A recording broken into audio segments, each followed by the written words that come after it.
It's been 6 years since we've had the locks put in. Her hair had 5 years of growth in it before we put the locks in, and the locks were very long. But we wanted to do a video before we took them out. They had gotten too heavy. So we wanted to show how to take out the locks. And this method works really good for salons because it goes hand in hand with the needle style. So it just takes a little bit of time, but the hair remains healthy and still manageable after the locks are removed. So let's show how. The first thing you want to do is cut off the base of the lock, depending on how long we want the hair to be left over.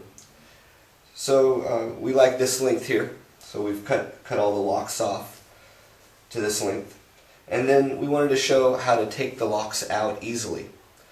We were worried we would have to cut all the hair off, but it turns out with this method the locks are fairly clean and can be removed fairly easily.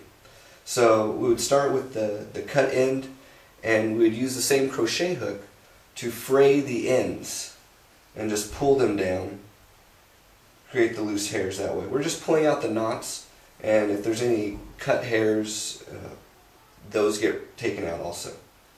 So we just pull them down, pulling it down with the crochet hook, just going through.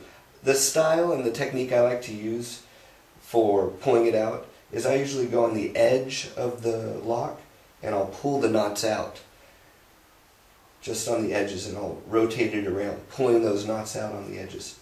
And then I'll start moving towards the center, and then I'll pull more of the center out, just pulling it straight down.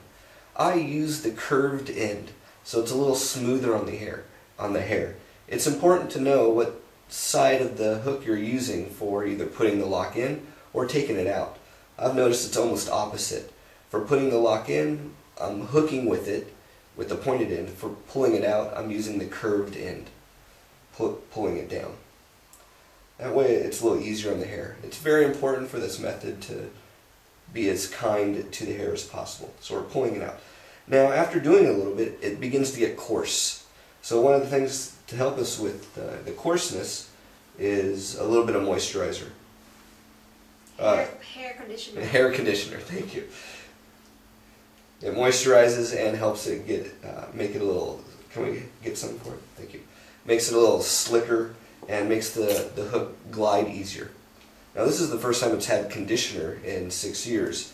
Usually when we take care of the locks, we're just using a baby shampoo, like Johnson's & Johnson's.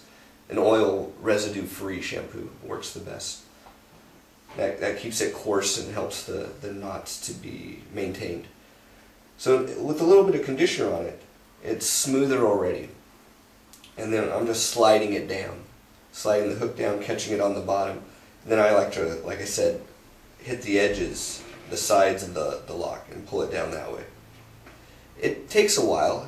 We've spent a few days on it already, 2 days now, 15 hours probably working on this to get these 68 locks out.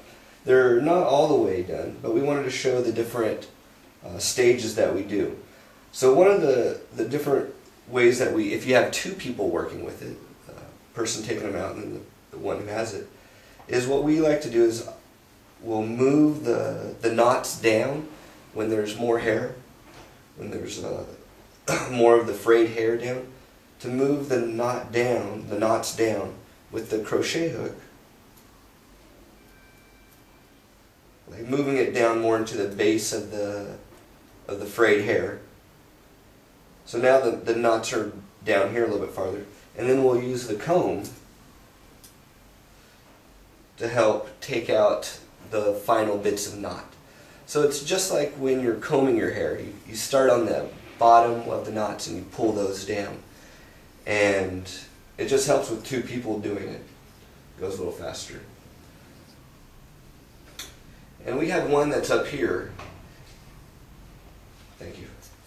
That just has a little bit left over. And we can see how healthy the hair is that's left over. So the hair is real healthy even after the lock. But doing the method on top, it's pretty much the same. We're just breaking apart going from the bottom towards the base, towards the root. So we'll end on the root and just pulling it out, doing the same thing, using the hook. Well, if you need to get your locks out, you don't have to cut them. So this method will really help you to take them out. If there's wax or a lot of buildup on the locks, it could be more difficult, but just going slowly, pulling it out with the crochet hook works really well. So it's a pretty easy method that's easy to put locks in and to take locks out. It's a good tool.